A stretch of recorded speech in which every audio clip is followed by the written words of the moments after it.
Okay, we're moving on to some painting. What I'm going to do is I'm going to do the skin for this Space Orc miniature. This is a Space Orc with a shooter and a chopper, basically a rudimentary firearm and a cleaving blade. They're not sharp, they're designed for crushing your opponent. Very kindly pre-undercoated. What I've done is I've affixed it to a pot of paint that I'm not going to use, Hawk turquoise, with blue tack, so I don't want to be touching the miniature while I'm painting. The colours I'm going to use for the skin is the base coat is going to be Goblin Green. I'm going to use Dark Angel's Green for the shade, and for the highlight I'm going to be using Sunburst Yellow mixed with the Goblin Green. Well, Rob, can I stop you there a minute? For people who perhaps don't have those paints but have bought a paint set that has something similar, I'll assume you can swap in paints that are similar to this. Yeah. I mean, this isn't a concrete thing. People are encouraged to mix their own colours, obviously. Definitely, yeah. Basically, all you want to think of is shade dark, highlight light. Don't use white if you can avoid it. If you want to get a more extreme highlight, use something like bleached bone, because that's got still got that yellow tinge, that very warm yellow tinge. The best thing to add to green to lighten it is yellow, though. All we're going to do is a pretty standard Games Workshop heavy metal style colour scheme. The stuff you see in the How to Paint Armies books. It's very simple. I've also got 2 pots of water. The reason you have 2 pots of water is if you're going to use metallics and you clean your brush in the same water, it will contaminate any other pigments that you have, any other paints. You'll get metal flakes in it, which is what we don't want. And I'm going to be mixing on the tile, so you'll be able to see the consistencies. The most important thing about painting is to dilute your paints with water. These are water-based acrylics. 3 or 4 thin layers of paint is much more. It provides a much more even coat, much more nice flat coat than 1 thick coat, because you tend to get the blotchiness. We're using a black undercoat as well, so just give your paint a really good shake. I'm going to use a larger brush to get the paint out of the pot. Make sure you've got a bit of paper. Don't use toilet paper, so that can leave fibres on your brush which transfers to your paint. Use kitchen towel, and away we go. This is it's a bluey green.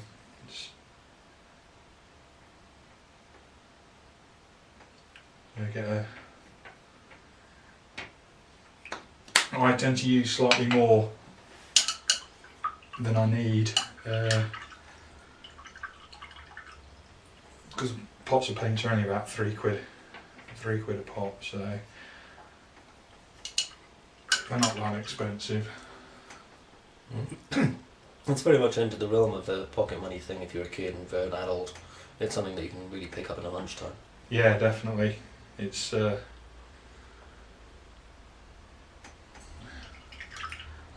tend to use a rather watery base coat.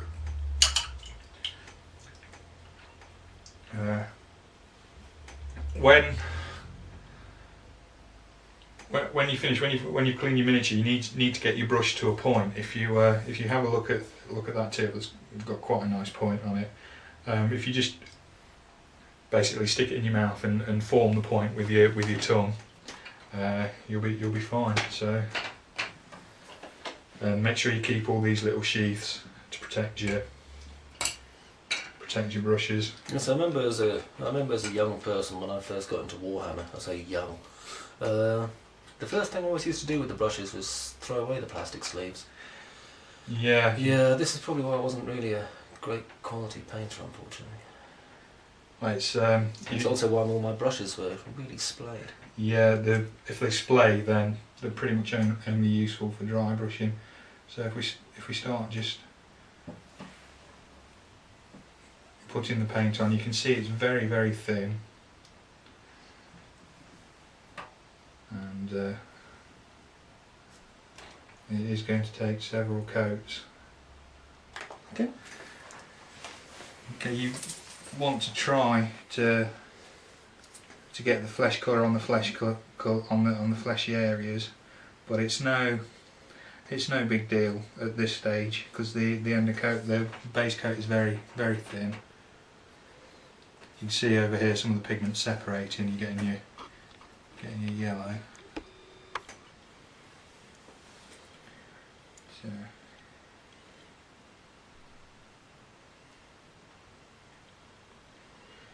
Okay. Paint is a little bit. I've got a bit too much paint on there. If you get paint in an area just that you don't want, just clean your brush off and use it to basically wick it up.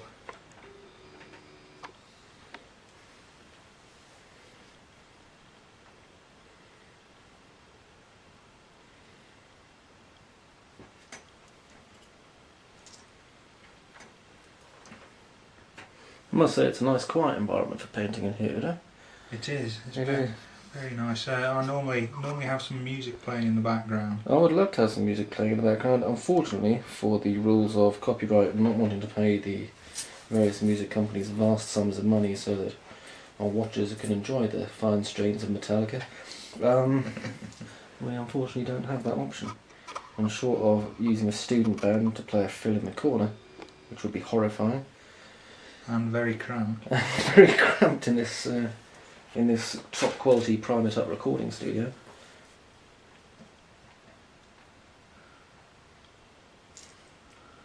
I have to say, as this is the first time really that we've used the Primet-up recording studio, it's doing surprisingly well. It is. It's actually a very nice atmosphere to paint in. I may move in.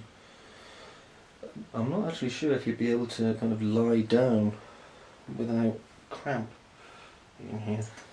Well, I am part horse, so I can sleep standing up. Well, that's probably just as well. You could probably sleep standing in the corner then.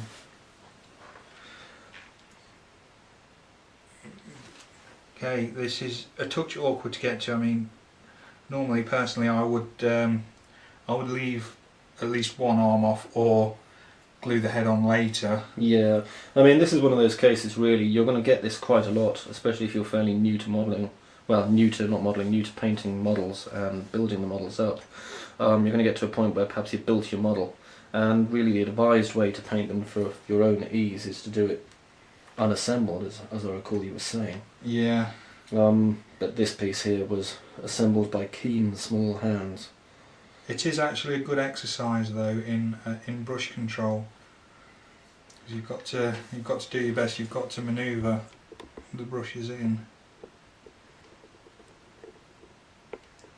I mean, this first coat is only a very quick coat to define the face.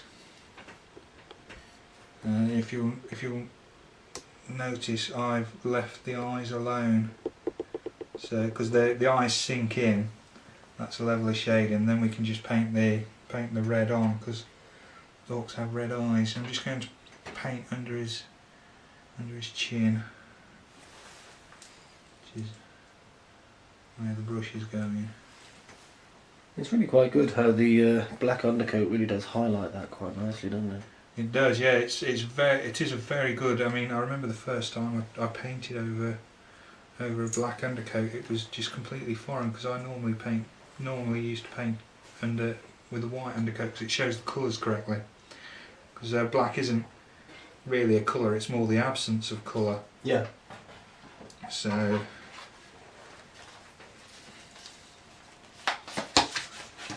Okay, now I'm just going to paint over behind his top, and I'm going to try and get his neck. And the good thing about black is you can leave certain areas defined. So instead of having to line around